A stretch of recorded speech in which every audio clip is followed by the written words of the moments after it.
Boa noite, gente. Webinar hoje com a importância da governança regulatória para a sustentabilidade das operadoras de saúde.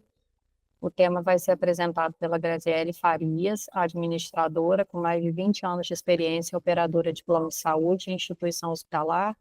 Na saúde suplementar atuou em assuntos regulatórios, né, normas da Agência Nacional de Saúde Suplementar, em saúde integrada, rede prestadora, sucesso do cliente e gestão de pessoas.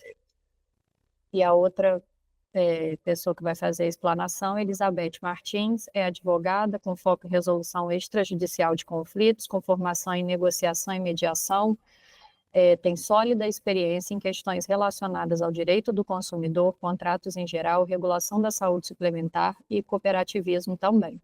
É especialista em direito civil pela Estácio de Sá e bacharel em direito pela UFRJ. Mediadora certificada com formação e treinamento em negociação e mediação em instituições brasileiras e americanas.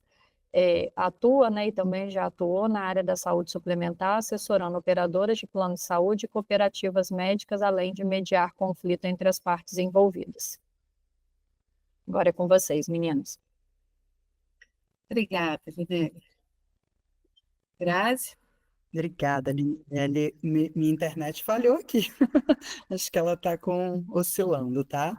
Eu vou passar aqui o próximo slide para a gente, né, dar início com a doutora Elizabeth, né, colocando aqui a visão e a experiência dela, né, sobre a regulação, e agradecer mais uma vez ela ter aceitado esse convite, que é uma honra sempre trabalhar, né, compartilhar a jornada com ela. A gente já faz isso há alguns bons anos, né? Então, mais uma vez, obrigada, doutora. Bem, obrigada, boa noite a todos, parabéns aí para o Candias pela oportunidade que está. Obrigada, Grazi, minha amiga, parceira de trabalho, para a gente falar um pouquinho aqui na área da saúde sobre esses dois temas, a regulação e a mediação. Bem, eu gostaria de começar bem do começo mesmo, porque eu chego à conclusão que muitas pessoas não sabem por que a gente está vivendo esse momento regulatório, o que é a ANS, o que regula a área de saúde. Eu iniciei minha experiência jurídica nessa área em 1996, quer dizer que isso foi antes da vivência da regulação. Era um cenário que os contratos de plano de saúde no Brasil não tinham uma referência, não tinham uma base, e eles eram muito distintos. Parece distante pensar hoje do contrato daquela época, por exemplo, que excluía obstetrícia, cirurgia cardíaca, doenças crônicas, tratamentos de transtornos mentais, transplantes. Os prazos de carência eles eram completamente diferentes. Haviam prazos de 18 meses, 6 meses, 30 dias, um ano. Então, enfim, entendeu na época, como uma consequência do início do movimento consumerista, né, que ele é de 1990, a Lei 8.078, que o Brasil precisava de uma regulação nesse setor, algo que oferecesse um parâmetro para a sociedade e para comparar os planos diferentes. Então, foi aí que, em 1996, dia 3 de junho de 1996, surgiu a Lei 9656, e o Brasil passou a ter um plano referência, que era um plano que trazia condições mínimas para cobertura ambulatorial, hospitalar, obstétrica, né, cobertura obstétrica, e prazos de carência, condições de atendimento, etc. Então, primeiro veio a lei, e a consequência dessa lei foi uma necessidade também. Quem vai aplicar a lei? Quem vai regular a lei? Como é que essa lei vai existir no Brasil? E naquela época também se discutia se seria a SUSEP o órgão mais indicado para tratar de saúde, ou se seria o Ministério da Saúde, como cobertura assistencial mais indicado. Então, se discutia se seria o critério econômico, que a SUSEP seria tecnicamente mais qualificada à época para isso, ou o Ministério de Saúde com a cobertura assistencial. Prevaleceu o entendimento, então, da criação de uma Agência Nacional de Saúde Suplementar, que é a ANS, que veio em 2000, depois da lei. Primeiro teve a lei, depois teve o movimento regulatório. E aí começou-se uma novidade no Brasil, que é pelo menos nessa área, e depois todas as outras também, que é o Estado, entendo, é o Estado arejado, é um Estado tecnicamente qualificado, ou que busca qualificar-se para tratar dessas questões, que é a suplementariedade da saúde. Então, com isso, é assim, a gente tem um marco legal para começar a entender a saúde, que são esses quase 30 anos agora, 96 para cá. E outra questão também que é importante a gente falar quando pensa em ANS, quando pensa em saúde, e até as discussões que estão tendo agora no momento, né? Eu estou acompanhando essa criação de um plano ambulatorial mais reduzido, mais segmentado, mais limitado, como forma de acesso à saúde. Isso é engraçado que isso existia lá no princípio da lei 9656, antes de ter uma medida provisória alterá-la substancialmente. A lei recebeu 44 medidas provisórias. Estou aqui falando, creio, com estudantes de direito ou pessoas interessadas no direito. Foi uma lei que ela foi profundamente alterada desde a sua criação. E agora estão se voltando os conceitos que lá no início foi o que gerou a criação da própria lei, a aprovação da própria lei. Então, ou seja, tem muito ainda a refinar, já é um cenário diferente do momento antes da regulação, né? Hoje você tem uma base. O Brasil é o único país do mundo, por exemplo, que, em razão da idade ou de ser portador de doença ou lesão pré-existente, ninguém pode ser proibido de participar de um plano. Essa regra consumerista e de proteção à saúde só existe no Brasil. Em outros lugares, não tem digamos assim, essa proteção legal nesse nível. Aqui tem. E aí, isso nos leva ao segundo momento, né? Nós falamos da lei, do beneficiário, etc., que é a governança regulatória. O que é isso? Nós temos tanto as agências são reguladas também, elas têm que cumprir, hoje em dia tem uma lei própria para elas, a 13.848, que regula a atuação das agências, como elas devem proceder. E elas, por sua vez, regulam os entes regulados que estão sob a sua proteção, que são as operadoras, as administradoras, as autogestões, etc. Se você pensar que antes de 1996 não havia nenhum requisito para se atuar na saúde suplementar, não havia, por exemplo, um plano de contas que prevesse como uma operadora deve se comportar contabilmente, com a necessidade de um cálculo atuarial que sustente a operação, as garantias financeiras dessa operação. Havia muita vulnerabilidade nesse setor, né? Como os prestadores poderiam estar assegurados que estão se relacionando com uma operadora saudável, por exemplo. Então, a regulação acabou por trazer também um patamar, um modelo de negócio que as operadoras são obrigadas a cumprir. Não é fácil, não é para qualquer um, porque o patamar de início dessa operação ele é muito alto, ele tem capital mínimo, ele tem margem de solvência, ele tem garantias financeiras, uma série de obrigações. Obrigações essenciais, obrigações financeiras, obrigações administrativas, obrigações cadastrais, mas ela coloca as operadoras, digamos assim, no mesmo modelo para operar nesse sentido. Então, assim, em termos de impacto, todas as operações são atingidas pelo viés regulatório. Os contratos com os prestadores, os contratos com os beneficiários, as relações entre todos os entes. E há penalidades. As penalidades previstas hoje na regulação, ela pode ser desde a advertência até o encerramento da atividade. Pode ter suspensão de cargo, de diretor, de conselho, cassação, a obrigatoriedade de alienação de carteira, conforme a gravidade, conforme isso é reiterado, conforme a má-fé, a boa-fé, a gestão, a capacidade financeira. Por isso que, às vezes, você vê operadoras que têm a sua elas têm a sua licença, têm a sua autorização de funcionamento encerrada pela ANS. Elas são obrigadas a leiloar sua carteira, ou ceder sua carteira, ou a transferir sua carteira compulsoriamente.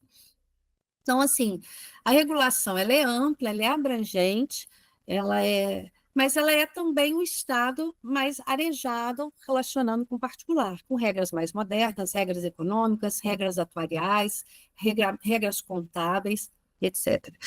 E a gente pode trabalhar com perguntas durante a explanação, não me importa, como vocês preferirem, ou ao final, tá? Fiquem à vontade, levantem a Muitas mão. vezes vai surgindo, né, durante Vai a surgindo, colocação. a gente vai. Também do ponto de vista, por exemplo, do segundo item aqui, mediação e contratos sustentáveis, que é uma proposta. A própria ANS, ela inovou no ano mais ou menos, acredito que tenha sido em 2008, quando primeiro ela lançou no mercado e convidou as maiores operadoras para participar de um processo de intermediação de conflitos. Isso resultou, em 2010, na criação da NIP, que hoje chama Notificação de Intermediação Preliminar, mas já teve outro nome lá atrás. Que significa numa interação entre a ANS e o usuário e a operadora. Ou seja, a ANS recepciona aquela reclamação do beneficiário e transmite para a operadora, que tem hoje um prazo de 10 dias úteis para comunicar à ANS qual foi aquela resolução com o beneficiário. Dependendo do tema, se ele for uma obrigação de natureza assistencial, ou seja, uma dificuldade de cobertura, uma dificuldade no atendimento, de urgência, de emergência, enfim, de prótese, de órtese, qualquer dificuldade, ela resulta em 5 dias úteis que a operadora tem para resolver com o beneficiário. Você tem mais 5 dias úteis para responder NS, ou seja, ela te dá um prazo administrativo para estruturar a sua resposta, mas o seu prazo como usuário são 5 dias úteis. Então, se você pensar numa resolução de conflitos, de uma solução mediada ou intermediada através da ANS, uma solução no judiciário, nós estamos falando aqui em tempos recordes de resolução. Só um minutinho, por favor. Estava com um pouco de tosse. Hoje, essa taxa de resolutividade chega a 90%, ela é até superior a 90%. E é um convite para que as operadoras e beneficiários acertem entre si essas diferenças. Esse processo está sofrendo uma alteração, que já vai valer agora para o segundo trimestre de 2025, a gente vai ter o primeiro efeito disso, já existe agora nesse primeiro trimestre, que é uma mudança na penalidade, no que acontece com relação aos assuntos que não foram resolvidos. E aí, tema para um outro evento, mas só para dar um spoiler, o que a ANS viu ao longo desse período, desde a instauração da intermediação, que não basta resolver 90%. Ainda assim, o índice de reclamação estava muito alto. Então, a partir de agora, para resumir a nova métrica, que está sendo muito questionada até, ela vai penalizar pelos 10% restantes. E vai ter uma métrica, digamos assim, ela vai presumir que 50% daquilo que não foi resolvido é penalizável. Então, isso tem uma discussão muito grande, porque os operadores também definem, olha, eu posso ter 2 processos em que eu entendo que eu tenho absoluta razão, porque isso não é coberto, ou porque o usuário não tinha direito, e eu vou ser penalizado em um deles, não vai ter análise desse processo. Mas, enfim, a ideia toda é reduzir o número de conflitos, ainda que passem pela ANS. Isso é uma forma da ANS estar promovendo, está dentro da agenda regulatória, a solução extrajudicial dos conflitos, a solução direta entre operador e beneficiário, que não precisa sequer passar pelo ente regulado. Então, assim, aí você me pergunta, quais são casos práticos de mediação bem-sucedida? Eu diria, a NIP, a meu ver, é um exemplo de uma resolução bem-sucedida, os índices são altíssimos. Quando você pensar na mediação, do ponto de vista mais clássico, né, que você tem mais tempo, em fatores relacionais muito altos, eu vou pensar aqui casos que envolvem home care, casos que envolvem tratamentos crônicos ou tratamentos sem previsão de alta, questão atual, por exemplo, que tem dado muita discussão entre operador e beneficiários, né, essas neuroatipicidade, todos os tratamentos que o compõem, e são tratamentos que vão durar uma vida inteira. Então, esses assuntos são clássicos assuntos para se levar para uma mediação, para buscar uma saída que não necessariamente ela se limite ao certo ou errado, ao coberto ou não coberto, ao legal ou ilegal, ao normativo ou não previsto na normatização. Eles são assuntos que vão além disso. São assuntos, a meu ver, que vão envolver parcerias públicas, privadas, e entre iniciativa pública e iniciativa privada, porque nada sozinho vai dar conta de cobrir tudo isso. Então, Deixa eu fazer uma perguntinha ali do que você falou da NIP, se eu entendi bem. Desculpa te interrompendo. De repente, essa posição da ANS, né, de pegar 50% e entender que poderia ser penalizado, é até para, talvez, inibir o beneficiário até que chegar na agência e resolver antes na operadora, né? Porque se ele está indo reclamar na ANS é porque ele não conseguiu falar com o plano de saúde dele, né? Essa comunicação funcionar dentro de casa para não chegar e transbordar, se eu entendi bem, né? O que acontece com a ANS? O que estava acontecendo com a ANS? Está sendo impossível a análise individual de cada reclamação. Estava tendo...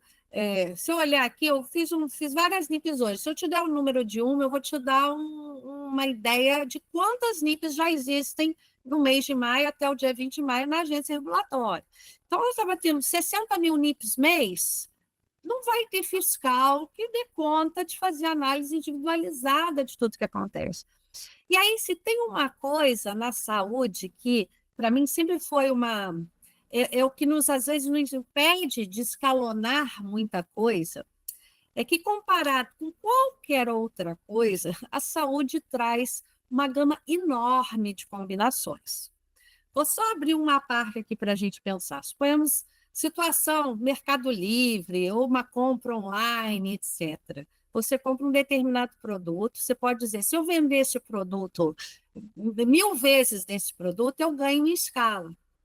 A saúde, você não pode dizer, por exemplo, que, vamos supor, na obstetrícia, um médico que tenha feito 1000 partos ao longo de 20 anos da carreira dele, 10 anos, de todas as pacientes com 30 anos de idade, determinado, ele vai ter o mesmo desfecho, o mesmo resultado. Então, em saúde, eu diria que a customização ela é quase que uma regra, é muito difícil multiplicar muitas coisas.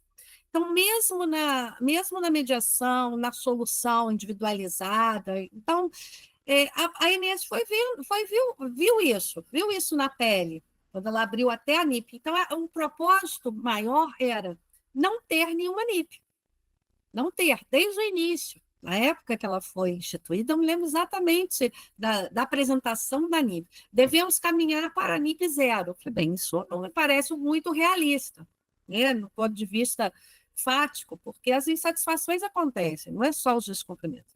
Mas volta a isso mesmo, Graziella, o que a ANS quer promover é ouvidorias mais eficientes, serviço de atendimento ao consumidor mais eficiente, conversa, diálogo, formas resolutivas. Resolvam você, porque depois que chegar aqui, vai ser uma outra tratativa. Então, isso tudo passou por consulta pública, né? A gente pode depois abrir um outro evento para falar de NIP e as formas de monitoramento, porque eles geram várias consequências, mas a ideia é essa, a ANS ela está realmente promovendo que a operadora e seus beneficiários possam resolver entre si, operador e também beneficiários e administradora de benefícios, é um player importante que circula aí, entre as operadoras e os beneficiários, resolvam entre si suas demandas. Não esperem vir para o ente regulatório. E imagino esse peso, né, essa responsabilidade aí da ANS em fiscalizar, porque, como você falou bem, ela fiscaliza a operadora e a administradora, mas não os prestadores de serviço. Então, Ah, é. é por É, meio da operadora que ela vai tentar controlar esse mercado, né, privado, né? você lembrou muito bem, Grazi. A lei que criou a Agência Nacional de Saúde é a Lei 9961 de 2000. E ela não tem ainda o alcance de regular o prestador. E também não tem braços. Porque se você pensar, as operadoras, logo no início da regulação, eram 1.800 operadoras no Brasil, dentre prestadores hospitalares, que ofereciam planos, né, de acesso àquele determinado hospital, Santa Casas, etc. Hoje não beira 900. Então, metade já saiu do mercado por conta da regulação excessiva. Nós já tivemos até players estrangeiros que vieram ao Brasil e foram embora. É conhecido aí por conta, creio, muito por conta da regulação. Para muitos excessivo, ou não, o Brasil tem essa característica. Então, é esse o cenário que a gente tem para hoje, né? Então, essa situação. Então, a ideia de sustentabilidade, né? A sustentabilidade passa pela governança regulatória, pela, né, um contrato que seja atuarialmente saudável, do ponto de vista, né, econômico, financeiro, enfim, é, você consiga administrar, então, a informação, a gestão da sua informação. Isso é importantíssimo para fazer prevenção, para fazer gestão de risco, para acompanhar o desenvolvimento daquele contrato. Então, nós temos tudo isso aí, né, atuando juntos. Só Ah, fazendo parênteses que a Linelli levantou a mão, aí a ah, gente ouve esse barulhinho aí, pelo menos para mim aqui sobe um barulhinho. bom, Vamos não, aí, não, vou Ah, ajudando aqui. vou abrir, então. Linelli, seja bem-vinda, pode falar. obrigada. É só para poder, você estava falando dos prestadores, né?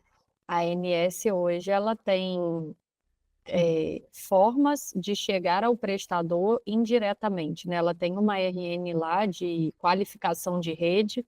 Até pouco tempo atrás eu estava na direção de um hospital e aí a gente recebia das operadoras que a gente atendia uma listinha de dados qualitativos que a gente precisava fornecer. Era qualitativo e quantitativo, né? Que era taxa de infecção hospitalar, evento adverso notificado na vigilância, é, taxa de mortalidade, dependendo do. Aí vinha assim, a taxa de mortalidade total, né? E da unidade de internação e da terapia intensiva separado. Então, assim, eu acho que ela não consegue chegar diretamente, mas ela consegue ter minimamente ali, contribuir para a qualidade, né, da assistência na rede prestadora. E o que eu acho interessante é que o hospital que eu atuava na direção, era um hospital que atendia SUS e saúde suplementar. Então, eu vejo assim que, de forma indireta, ainda contribui com o SUS, porque quando eu tenho que fornecer esses dados para as operadoras que eu atendia no hospital, eu acabava tendo todos esses dados do hospital em si, que atendia 92% SUS. Então, eu acho que é uma forma muito legal de contribuir também com a qualidade assistencial na rede prestadora, né? Seja aí SUS ou saúde suplementar. Sim, foi ótima essa sua intervenção. Eu me lembro quando ela mandou esse ofício. Primeiro era convidativo, os hospitais nem precisavam. E eu atuo numa operadora que tem um hospital, ela também se prontificou porque entendeu que era uma forma também de autoconhecimento da sua estrutura e tudo no ponto de vista regulatório, como a regulação te vê, eles também gostam de ver. E a Inês também regulamenta os contratos com os prestadores. Me causou muita surpresa à época de saber que havia operadoras que não tinham contratualização com hospitais. Era até difícil imaginar como eles poderiam sobreviver, né, dessa forma. Mas a ideia era deixar mais clara a relação, prestigiar, por exemplo, a entidade acreditada. Então, nós temos níveis diferentes, né, de valoração do próprio prestador, de acordo com isso. Então, acompanhar qualitativamente também esses prestadores. Mas ir lá, regulá-lo, cobrá-lo, penalizá-lo, ainda não faz parte. Eu acho que num momento, enfim, curto, não deve fazer mesmo, por falta de possibilidade mesmo. Aí, sobre isso, aí uma outra hora a gente ainda fala, tem o ressarcimento ao SUS, né, que foi uma criação da Lei 9656, foi muito debatido isso. Eu dava aula no MBA em Saúde, eu já dei como professora convidada, eu adorava esse assunto, porque tinha iniciativa privada e pública na mesma sala, e a gente vamos conversar academicamente sobre esse tema, porque é uma Esse tema é bem obrigação. desconhecido, né, doutora? Assim, É, quando sai para alguém que não é do meio, a pessoa fala nunca imaginar. é, E ela, quando é no- atendida no SUS, essa conta chega depois para a operadora, para o plano É de isso saúde. mesmo, porque a Constituição Federal, no artigo 196, diz que é dever do Estado e direito do cidadão o acesso à saúde pública e gratuita. Por outro lado, as operadoras são cobradas por todo o atendimento na rede pública de um beneficiário de plano de saúde. Perdão, de um beneficiário de plano de saúde que tenha sido atendido num hospital público. E como isso é cobrado? Aí tem uma tabela de valoração que ela é maior que a do SUS e inferior à da operadora. Ela se situa nisso aí. E não vou me alongar, porque esse também é um outro tema que a gente pode ficar só nele muito. Isso já Verdade. causou muita discussão, mas hoje em dia eu entendo que Foi já tema está da minha mais pós-graduação. Meu é, TCC foi sobre mais essa cobrança. pacificado, as operadoras já entenderam isso. Você tem que fazer até provisão. Tem a PEONA SUS, que é a provisão para eventos ocorridos e não indenizados sobre o SUS. Né? O que você tem que pagar ao SUS? Você tem que ter esse dinheiro, essa situação. Então, é isso. Não é de graça para o beneficiário de plano de saúde, porque isso volta na conta. Tudo que a iniciativa privada paga, alguém tem que pagar. Não tem de onde tirar, né? Não tem. Isso aqui são pessoas na fila aqui, a gente não liberal isso alguém não, né? Não, Nossa, não, quando alguém levanta a tá, eu mãozinha, vi todos mais oito, eu falei, interrompem. não. Não, estão tão Então é isso. quietinhos. Ó, eu não vou me alongar, porque a Grazi também tem, mas eu volto depois, se precisar. Então é isso, eu gostaria de deixar, assim, sobre esse tema, regulação e mediação, as inúmeras oportunidades que o tema nos oferece, de autoaprimoramento, seja na regulação, melhorar processos, melhorar, né, se adequar, e na mediação de resolver sem interferência externa. Então, acho que vale a pena usar esses recursos. Vou passar para a Grazi e a gente, no final, tem mais um tempinho aí para voltar nesses temas. Perfeito, doutora, muito obrigada. Sempre rico. Sei lá, há mais de 15 anos eu aprendo e continuo aprendendo com ela. É, quando você veio narrando aí esse histórico, né, da agência, Edu aí, querido, eu entrei, né, ingressei aí nesse mercado em 2004, né, então estava muito ali no comecinho do PIAC, né, daquela oferta de adaptação, né, dos planos, enfim, assunto aqui, se abriu uma pauta aqui, um tema, dá uma live, né, mas a adaptação e migração dos planos, né, não regulamentados anterior, né, que foram comercializados anterior à criação da agência, e até hoje, né, essa relação, né, que lida com esses dois tipos de contrato, então tem muito que se mediar ali, né, para evitar esse conflito.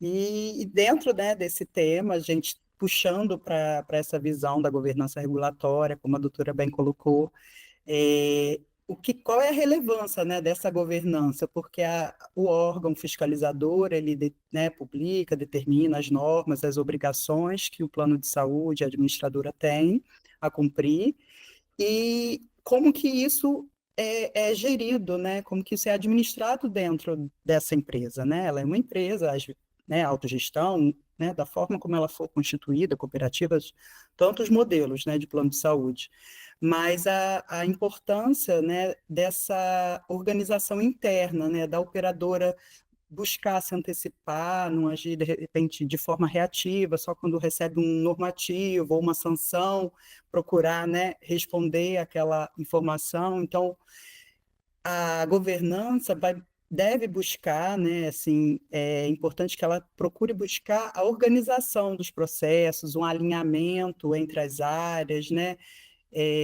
promover essa comunicação, vem aqui para o segundo tópico, né? Integrar as áreas, porque se elas não conversarem entre si, isso vai gerar ruído, e como consequência, né, a gente já viu ali, pode gerar uma NIP, né, que é o último, né, vamos dizer assim, dentro do administrativo, o pior estágio, que poderia ter uma insatisfação do beneficiário. Então, às vezes, é só uma questão de comunicação, um produto que foi lançado, mas não foi avisado o atendimento, ou um reajuste que foi aplicado e não foi comunicado, conversado internamente. Então, o que que é importante na governança é alimentar, né, essa integração entre as áreas, né, quebrar esse silo, né, entre cada setor, que às vezes ele olhando para si, o processo dele está organizado, mas se ele não está integrado, se ele não está comunicado com a outra área, uma decisão que ele tem ali pode afetar o outro setor e gerar isso, um problema, né, uma falha na prestação do serviço ou uma insatisfação. Então, a comunicação é um pilar importante dentro da governança regulatória para evitar sanções, penalidades e a insatisfação, a quebra da imagem, né, da operadora. É importante a gente falar também, né, para mitigar essas penalidades, a organização dos processos.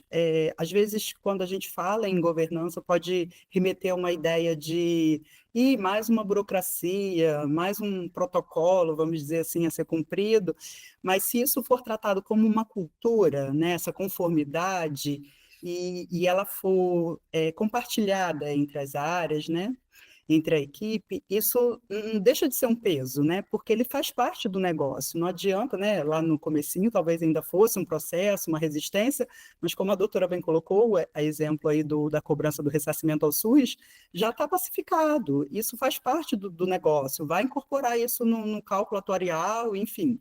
Mas como que a gente vai tratar isso? Como que a gente vai gerir esse processo? Como que a gente vai formatar e organizar? Quem que vai ser responsável quando chegar esse tipo de cobrança, esse tipo de ofício? Isso estando bem organizado internamente, ele vai gerar, ele vai, né, mitigar, ele vai evitar que a operadora fique exposta, que passe uma informação desencontrada, né, entre uma área e outra, que aquilo gere uma sanção, uma penalidade. Então, esses parece simples processos, mas é o que, de fato, vão fazer diferença, né, nessa gestão, nessa governança. A comunicação entre as áreas, né, a organização dos processos, né, o desenho desse processo, e isso estar claramente exposto, né, para os envolvidos, para não, chegou esse comunicado, quem que vai responder? Não ter esse conflito, essa dúvida, né, para que seja fluido esses processos, é importante que eles estejam bem desenhados, né? Então, não olhar as normas, a regulação como uma coisa externa, alheia ao negócio, trazer ele para dentro do processo. Como que a gente pode se organizar, respeitando as normas e, se possível, até se antecipando, né, a uma exigência normativa, para que isso não seja um peso, não seja um fardo, né? Para quando chegar uma notificação ou tiver um normativo, um prazo, um envio de informação, por exemplo. Se a gente pensar no SIB, né, que é o Sistema de Informação do Beneficiário, isso é uma obrigação mensal que a operadora tem que enviar essa massa com relação à informação dos beneficiários para a ANS. Ela tem que enviar os dados cadastrais, uma série de informações. E ela desenhando esse processo, qual é o setor responsável, qual é o prazo, em caso de erros nesse arquivo, a quem eu vou recorrer, como que a gente vai tratar essas inconsistências. Importante dentro desses processos, interessante, na verdade, a criação de comitês, às vezes multidisciplinares, envolvendo mais de uma área. Num exemplo desse, como o CIB, a gente tem a questão dos dados, né, que a gente precisa enviar mensalmente, mas se a gente envolver né, pessoas da equipe da rede prestadora, pessoas da área de cadastro, jurídico, a regulação. Então, os pares conversando dentro de um comitê conseguem enxergar ali melhores soluções para se antecipar a essas possíveis falhas, né? E dentro desses comitês tratar, se antecipar um problema ou juntos pensarem na solução de uma demanda, né? Então, todas esses caminhos, né, de comunicação interna, de criação de comitês, né, alinhamento ali dos fluxos, né, dos responsáveis por cada processo. E principalmente, né, assim, digamos que por último, mas não menos importante, um envolvimento, um engajamento, na verdade, né? Envolvimento seria ainda pouco, né? Da liderança, assim, a gente ter esse modelo, né, comprometido com as normas, com a regulação, com respeito, né, ao cumprimento dessas obrigações, vindo de cima, né? Essa liderança dando esse exemplo, essa liderança disseminando essa cultura, né, da conformidade, é o que vai, de fato, tornar sustentável e é, trazer realmente o restante da equipe para esse processo ser fluido, né, entre as áreas, sem essa divisão de setores, né, sem esse desencontro de informações. Então, a governança regulatória é, ela permeia, né, todas as áreas, né? Tem que talvez pode ser visto, é sobre a regulação, sobre as normas da ANS, é com aquele setor, né? E na verdade ele permeia todas as áreas da operadora, então todos, né, ali estão envolvidos, estão diretamente afetados, digamos assim, né? Então se eles trabalharem unidos, né, se os processos estiverem bem definidos e se a liderança tiver, né, dando essa direção e dentro desses comitês, eles conseguirem, né, ter essa abertura, né, de acessar o jurídico, de sinalizar uma preocupação que identificou ou que teme, né, que tem uma consequência, eles conseguem antecipar possíveis problemas e aí sim, está cumprindo a norma, né, está evitando reclamação, está evitando uma multa. Então, esse seria, assim, alguns, né, algumas dicas, né, se a gente pode dizer por experiência aí, que seriam bons caminhos, né, que a gente sabe aí na experiência, na vivência, parece simples, mas assim, não seria ficção aqui se eu dissesse que, né, já passei por situação de sair o reajuste e não ter saído comunicado daquele reajuste, e aí vai chover de ligação, os clientes reclamando, por que que meu boleto chegou mais, né, com esse valor mais alto, eu não fui avisado. Então, às vezes, parece simples, estava tudo certinho, o que que o financeiro às vezes precisava fazer? Enviar remessa para o banco. Então, dentro do papel dele, ele entende que fez certinho. Mas, às vezes, ali faltou integrar com o marketing, com a comunicação, aquele aviso para o cliente final. Então, assim, em linhas gerais, né, seria isso que eu gostaria de colocar, né, de trazer ali para a gente refletir sobre como, aparentemente, medidas simples podem evitar, né, consequências mais gravosas e penosas e que são onerosas, né?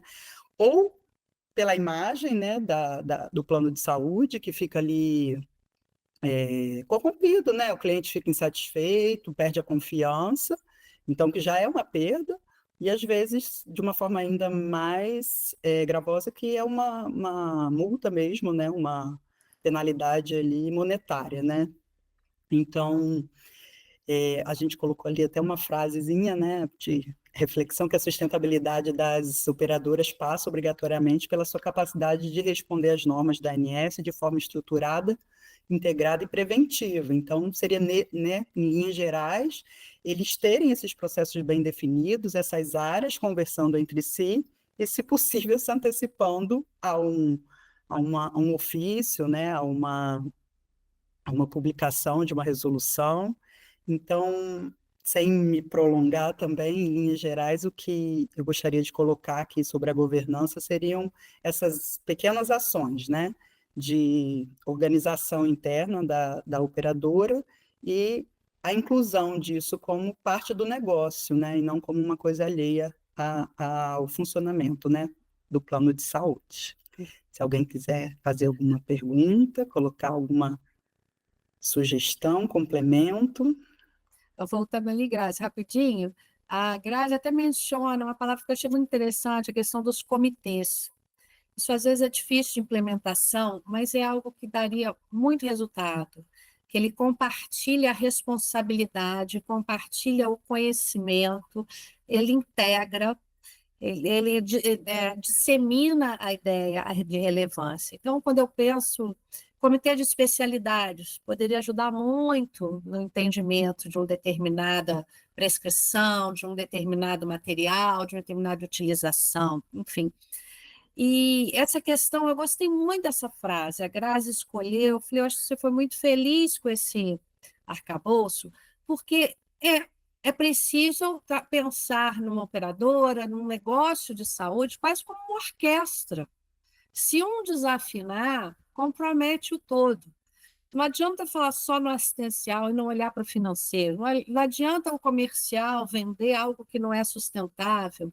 Enfim, é, eu ouvindo a Grazi, eu me lembrei a questão da Covid. Quando ela surgiu lá na China, alguém pensava que um assunto lá no fim do mundo ia parar o mundo inteiro. Então, o que eu trago dessa experiência é o seguinte: o problema de um é um problema de todos.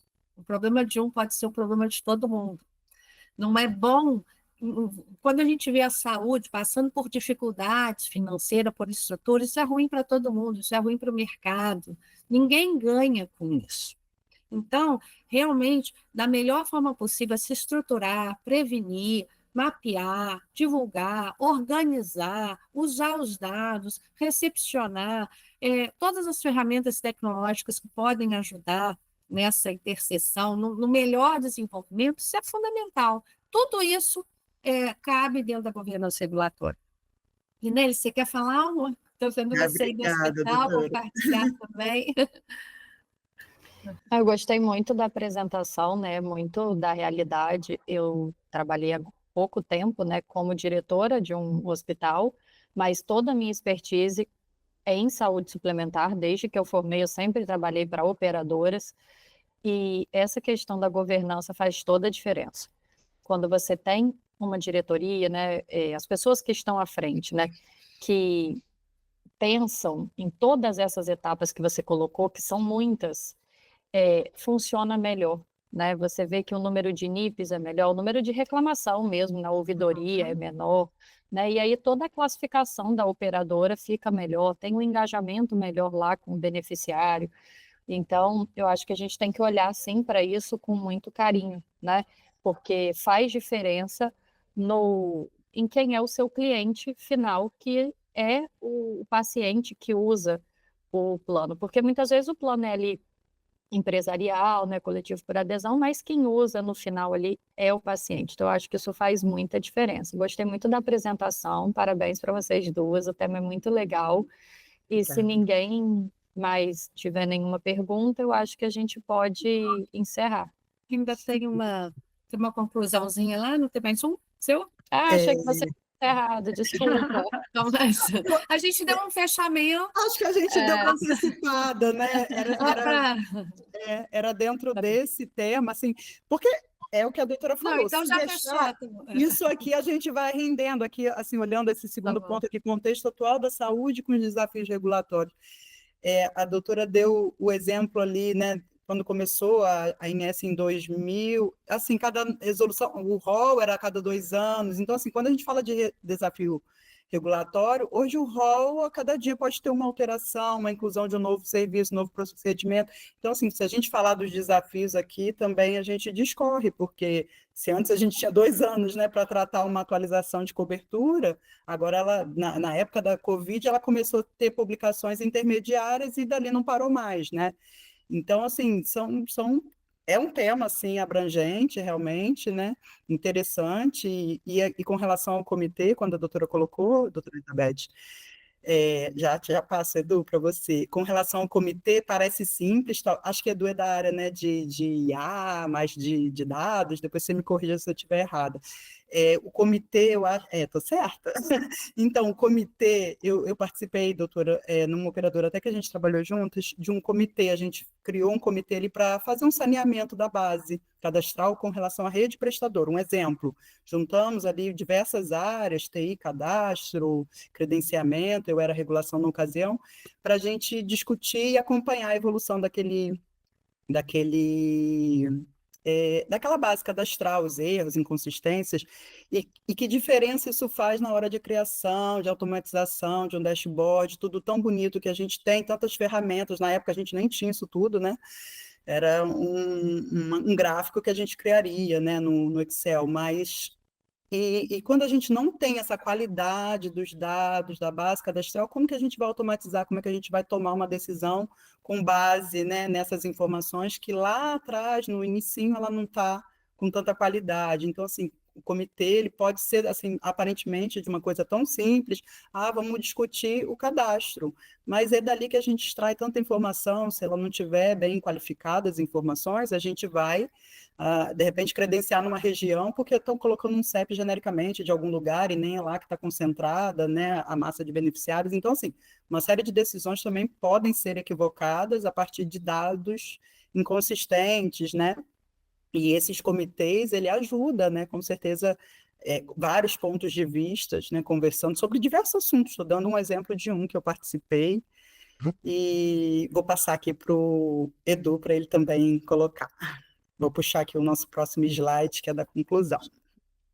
Pode Na falar, Edu. verdade, é uma pergunta. Quanto isso impacta, ou positivamente ou negativamente, a questão do reembolso ao SUS? A governança? Isso. Não Bem, ouvi a pergunta, desculpa, eu não entendi. Vocês até mencionaram no início da apresentação, que é tema para uma próximo bate-papo, porque eu tenho certeza que é riquíssimo. Mas hoje a gente trata a questão do reembolso ao SUS. Né? Então, o quanto a governança pode ser positiva ou pode ter fator negativo na questão de um acordo entre as duas partes, né? Que permita que isso seja mais, que traga mais benfeitoria à população em si, né? Ao invés de causar, por exemplo, problemas de articulação, problemas de travar mais o processo, né? E acaba com que a população é que fica no final dessa etapa, né? você quer responder? Vamos ver se eu te respondo, tá, Edu? Então, assim, com relação ao ressarcimento ao SUS, ele já está posto, né? É uma norma, uma obrigação, a operadora tem que cumprir. Eu vejo que o beneficiário, por muitas vezes, não tem nem conhecimento. Então, apesar de ser uma norma, uma obrigação e onerar, né, no fim, ele paga, porque isso entra no cálculo atuarial, né, no plano de saúde, mas ele não vejo que ele tenha um entrave, porque, em linhas gerais, ele vai chegar num serviço de atendimento público, ele vai ter o serviço, o atendimento prestado sem qualquer dificuldade, dependente dele ter ou não plano de saúde. Internamente, depois, essa unidade de serviço público pode identificá-lo pelo CNS, né, pelo Cartão Nacional de Saúde, e cruzar, né, enviando essa massa para a INS, ela identificar, olha, ele está ativo na operadora X, então vamos remeter essa cobrança sobre esse atendimento que ele teve prestado aqui para ela nos ressarcir. Então, isso acontece nos bastidores, né, o paciente, o cliente teve lá o atendimento, se eu entendi que isso poderia gerar um entrave para ele, ou como que a governança poderia ajudar. No que poderia ser mais fluido internamente na operadora, esse processo está bem organizado, bem definido. Olha, quando chega uma ABI, essa cobrança dentro da operadora, quem é o responsável por ela, quais os documentos que precisam estar arquivados, né, dentro do setor responsável, porque muitas vezes também essa cobrança pode ser indevida. Olha, o Eduardo teve atendimento em dezembro, mas ele estava com plano ativo só até novembro aqui com a gente, então a gente não tem obrigação de pagar essa cobrança, ou ele estava em carência na ocasião, tem as defesas também administrativas. Então, esse processo, ele, uma vez bem desenhado, bem organizado, estruturado na operadora, vai sustentar, né, uma defesa, e isso, se for, né, defendido e acatado, realmente tinha justificativa para ela não pagar, é menos uma cobrança, um peso, né, que vai incorporar o cálculo atuarial, porque ele está considerando tudo, né? Então, se eu estou pagando indevidamente, eu estou onerando o meu beneficiário. Então, essa governança ela vai funcionar muito bem se não receber uma cobrança e sair pagando tudo sem criticar o que é deve e o que não deve. Então, a operadora, se ela é bem organizada, ela pode contribuir no sentido de, olha, não é devida essa cobrança. Então, isso é menos uma conta que vai fazer parte do cálculo atuarial para depois, né, formar o preço do plano de saúde para esse cliente, ou do reajuste. Então, não sei se te respondi, mas se eu bem entendi sua pergunta, Isso. diretamente o cliente não seria penalizado nesse processo, ele corre nos bastidores, digamos assim, né? Muitos, acho que a grande maioria, nem tem conhecimento dessa cobrança, né?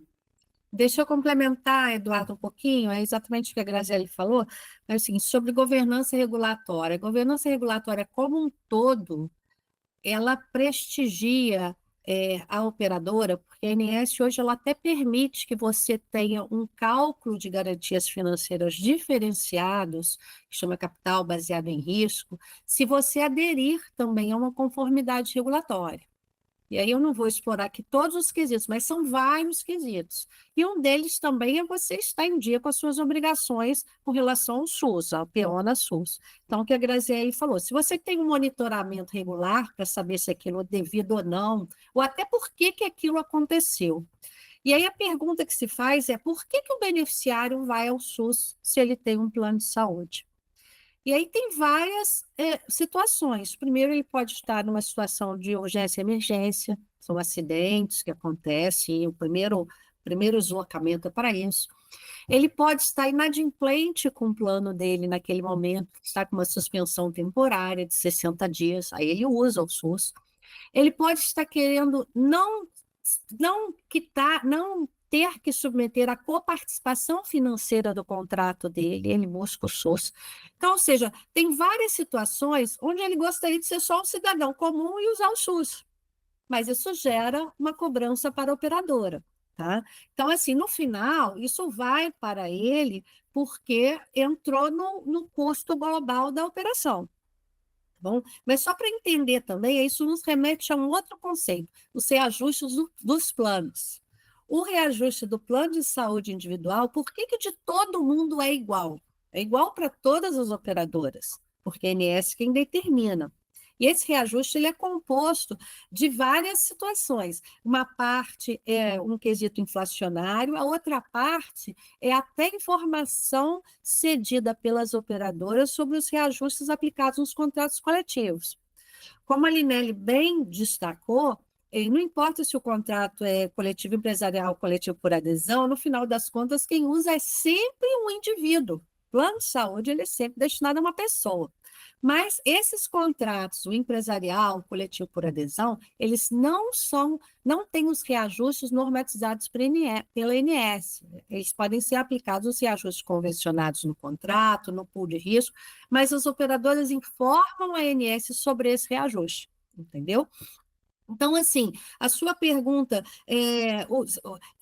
o preço do serviço do ressarcimento ao SUS, ele já é tabelado. Há uma tabela, né, de equivalência de procedimentos que a gente tem de valoração de unidade, que é o valor do serviço no SUS, que não é o mesmo que o Ministério da Saúde paga ao serviço SUS. Ele é específico para essa operação, destinado às operadoras de plano de saúde. A governança como um todo, ela tem esse outro efeito, que é minimizar suas garantias financeiras, etc., seguindo um quesito próprio da ANS. Como ela disse, regulação não é obstáculo, deve ser bússola, deve ser uma forma de caminhar, deve ser quase que um mapa de como trafegar, né? Porque você tem regras contábeis, regras financeiras, etc. Edu, conseguimos te responder, mas pode falar e sinalizar sem cerimônia, se não. Ficou claríssimo. Até mais rico do que eu esperava, porque assim, eu trabalho na área de regulação do SUS, né? Então, para mim é importante entender, porque hoje, quando a gente fala de sistema regulatório, ainda não temos nada acerca de reembolso, né? A gente não trata isso ainda, né? Então é importante a gente saber como que vai funcionar. Isso foi uma dúvida, porque eu falei assim, olha, mais cedo ou mais tarde vai bater na nossa portinha também.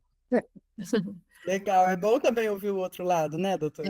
Eu diria sobre o SUS, Eduardo, eu já tive experiência de usuários serem relacionados fora da onde eles estão residindo, os serviços não prestados. Ele falou, mas eu não fiz esse atendimento.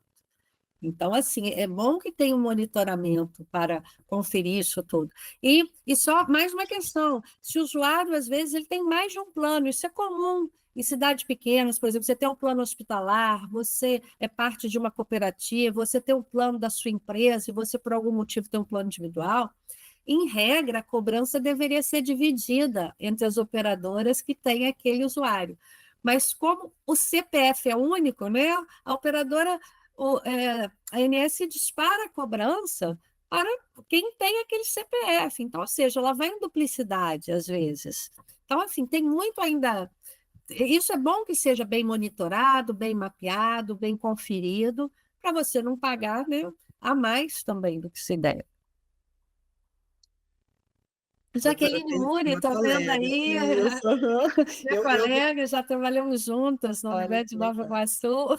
A gente tinha feito umas anotações, doutora, né, como você bem colocou, dessa parte, né, a gente já se antecipou ali, fazendo a conclusão no slide anterior, mas como parte, né, de algumas sugestões de boas práticas, eu vou escorrer aqui de uma troca que a gente fez, né, doutora, uma construção conjunta aqui, só materializando isso que a gente conversou até agora, né, com relação à criação de, né, dentro das sugestões, com relação à criação de comitês, né, de governança.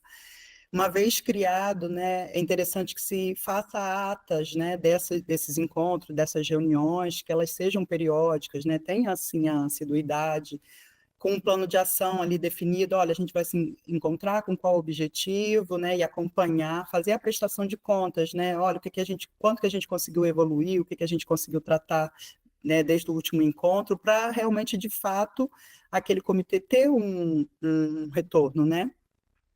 Construir também trilhas de capacitação com exemplos reais, uma linguagem acessível, porque disseminando essa informação, ela não estando concentrada, né, numa pessoa ou num setor, ele consegue, né, que as áreas, né, os outros setores consigam também contribuir, ele já identifica ali um risco e sinaliza, de repente, para o jurídico, para o regulatório, então essa disseminação, né, para compartilhar, né, não sei se eu chamaria de responsabilidade, né, da regulação com as outras áreas também, né, não deixar isso como uma responsabilidade exclusiva de um setor, né, o mapeamento também dos fluxos de risco regulatório, onde que está o erro, né, onde ele acontece mais, antes dele virar uma sanção.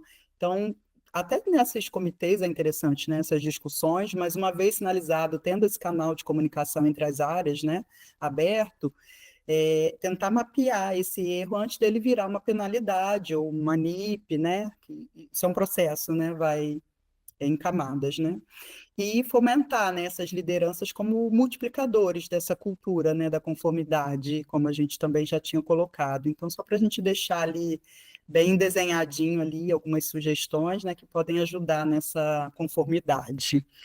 E se não tiverem mais nenhuma dúvida, era o que eu tinha para colocar.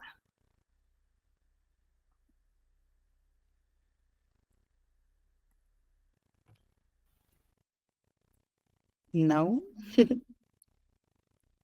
Nossa. A gente destina, né, uma parte dessa apresentação para discussões, né, para questionamentos, mas foi tão bem esclarecido, né, tão bem explicado, que eu acho que as dúvidas, se surgiram, foram respondidas rapidamente. Muito obrigada, Edu. Eu quero agradecer, né, a todos que participaram, que nos prestigiaram, quem pôde estar aqui hoje, quem possivelmente vai acompanhar, né, assistir depois, deixar aqui o nosso contato, né, agradecer a doutora por ter aceito o convite, ter vindo engrandecer esse momento, né, sempre bom estar com ela, aprender com ela. Ai, E por esse QR Code, né, vocês conseguem nos localizar para depois, né, manter o contato. Obrigado, Cláudio, pelas palavras. eu vou pôr nossos e-mails Carolina, também, porque ah, não sei se todo mundo isso, tem deixa ali acesso. no chat, doutora, você Eu consegue? vou pôr aqui, vou pôr o meu e vou pôr o seu. Grazi, falei. Graziele Farias. Isso, como Aham. está ali no nome, 2022, Tá. @gmail.com. Acho que está certinho. Pus Isso, ali pelo chat, isso, perfeito, tá certíssimo, obrigada. a Elizabeth Martins tem um T entre os nomes. Um Tzinho abreviado ali, né? Que aí vocês conseguem também ter o nosso contato, né? Ontem eu fiz uma repostagem, né, da mentoria da PUC, aquilo repercutiu, aí recebi mensagens no privado, Edu, é bem legal, né? O pessoal interessado, querendo saber como que fazia para receber a mentoria, né? E então, assim, a gente fica aqui à disposição, né, para essas trocas, e mais uma vez, obrigada a todos.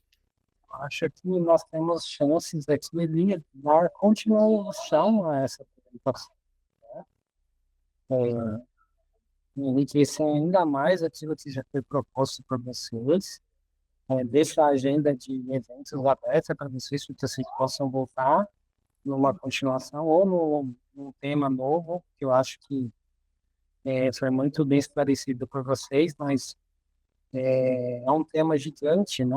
Estão aqui várias aberturas, várias brechas, né, que a gente pode tratar em episódios separados. Eu acho que cabe um webinar super rico, não que não foi muito rico, mas eu acho que cabe continuação, lógico, depende de vocês, tá?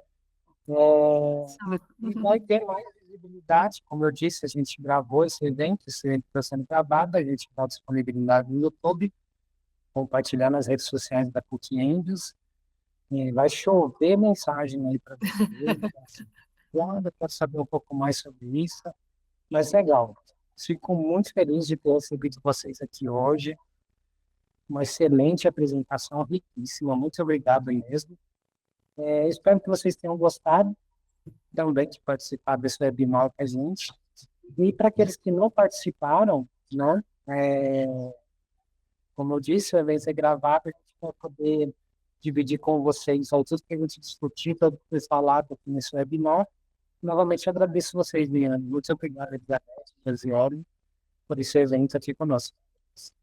Obrigada a vocês, obrigada a todos. Obrigada aí pelas palavras, obrigada Japa, que está aí nos bastidores, que ajudou tudo isso, Edu, agradeço Linelli, que precisou sair um pouco antes, só agradecer, com certeza foi um prazer.